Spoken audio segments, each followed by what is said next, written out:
সুন্দর হয়েছে মাশাআল্লাহ। এই পর্যায়ে কে বাকি আছে আপনারা? কে বাকি আছে? আচ্ছা আদি ভাষাটা আসলে কি কখন বলো দেখি। এই পর্যায়ে আমাদের হামদবাড়িতে আবার একজন পাঠ করবেন আমাদের কোরআন নাজরা বিভাগের ছাত্রী মোসাম্মদ আদিবা তাসনিম। এসা আচ্ছা শুনে শোনাবো না।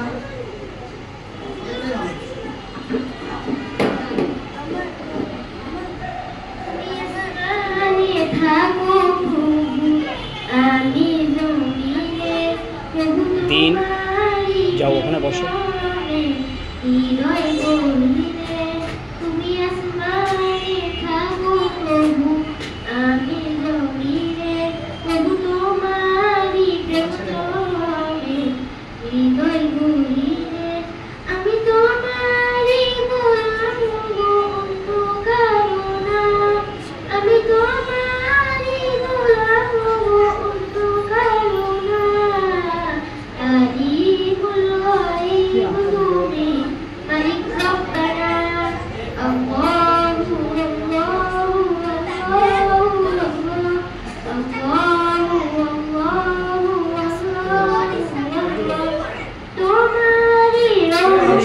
বসো